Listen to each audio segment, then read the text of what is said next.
The last thing we want is to appear critical of our police officers, who are too few in number, do amazing work considering the odds they're up against.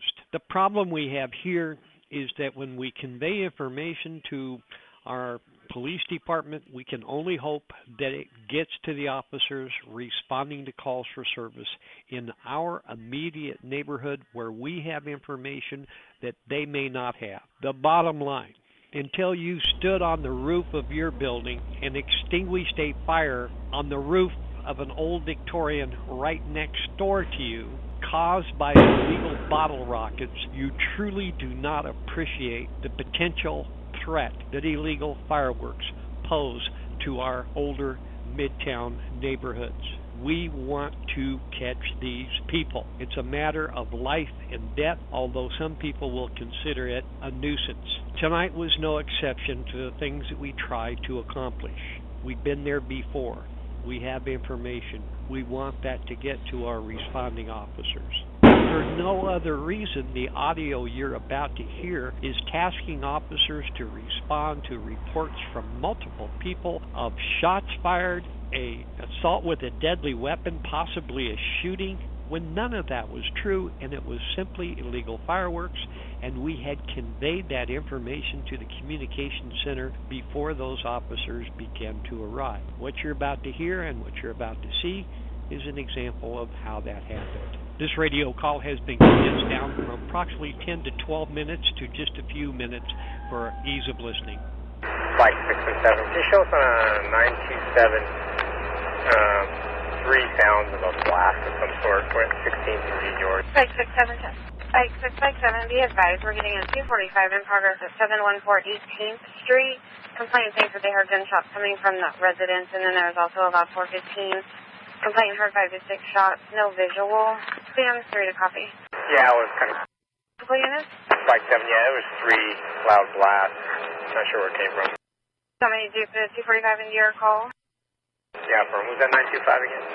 714 18th Street. Flight 6, Flight 7, 1236. Should be advised, we're getting multiple duplicate calls of sounds of gunshots in the area. No further information, though.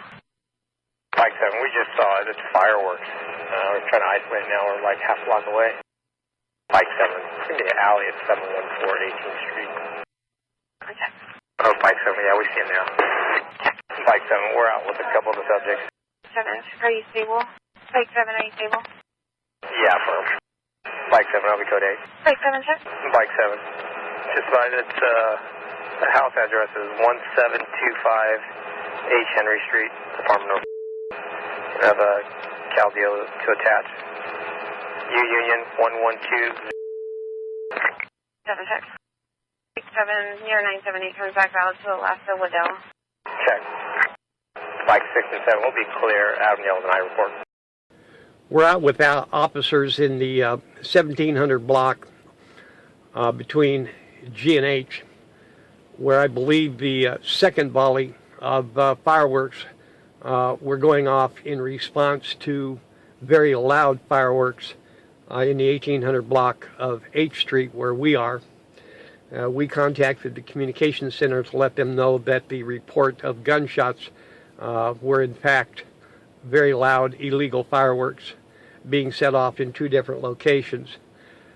I'm not convinced at this point that they have the individual responsible in the 1800 block of H Street, but we're going to meet up with the officers as soon as they clear this individual who they have detained and checking out in the alley in the 1700 block of G and H.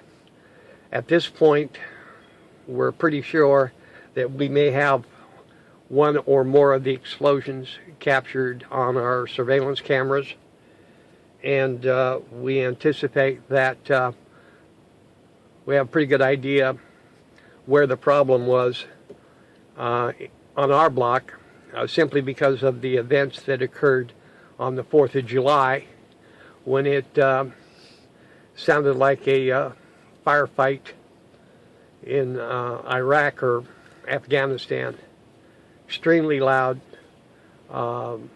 flashes that looked almost like lightning strikes.